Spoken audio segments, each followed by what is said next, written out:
Well, in January of 2012, a cross-ministry committee of deputy ministers released a report about how community living services could be improved.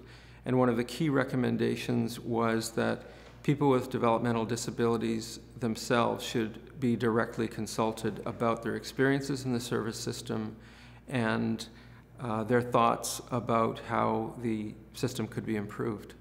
The consultation began with establishing a reference group of people with developmental disabilities. People on the reference group helped to guide the process and ensure it was designed in a way that accommodated the needs of people with disabilities and included the range of people that make up the community of people with developmental disabilities in the province.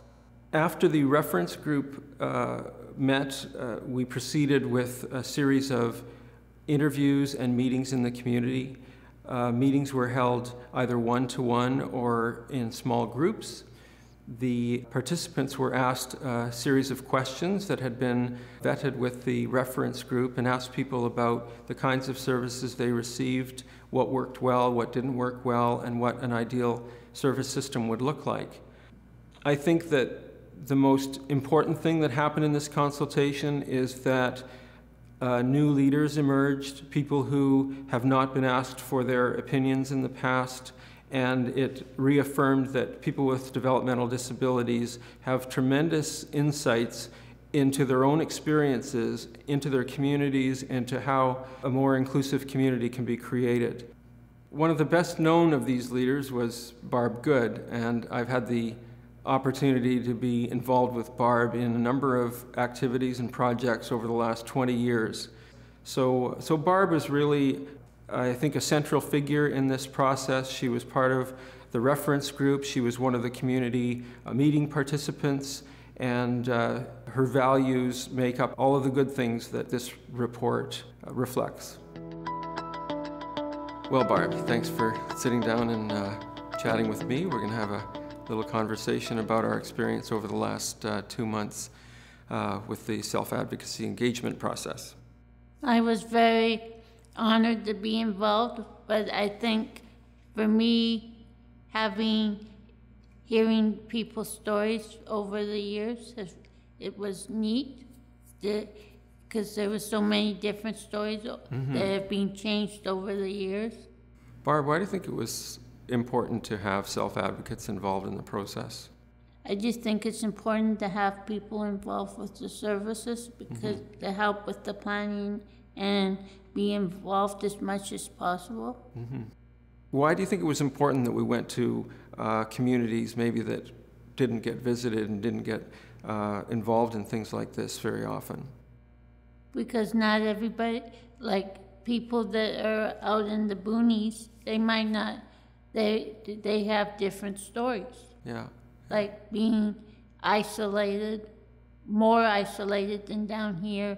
So we went to 12 communities in every region of the province, and there were very different experiences. So people in Vancouver have different issues in getting services than people in Dease Lake, for example, where there's a very small population and not very many services.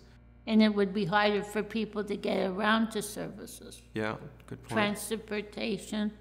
Good point. Or relying on other people to take them. We also asked people, what services they received and how they were planned. And there was a big difference between the satisfaction of people who had a voice in planning their own services and others who were, forced or, required to live with other people just because that was done a long time ago. Or having a program planned and you're not even there, the person. Right. Someone else plans it for you. Yeah. What else do you think needs to happen to give people more choices, more meaningful employment or volunteer work? More choices out there. Like I can remember that years ago, it used to be for janitorial and certain jobs that people thought they could do only. Yeah. Yeah. And now people are doing a whole bunch of different things. So how will you know that people have been heard after this process is done? By seeing people working with people or seeing people happier with what they're doing in their lives. I think that it reinforces the notion that services are not the answer. They're essential, but that the real ingredient comes from relationships and a philosophy of inclusion.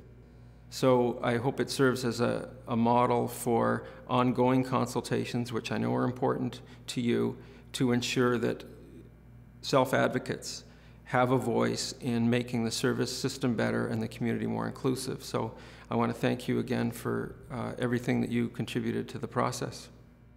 It's my pleasure.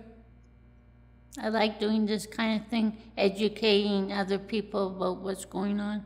Hopefully that everyone that wants to do this will get a chance to tell people how they're feeling about issues that concern all our lives. With someone as supportive as the government and Fred and other people.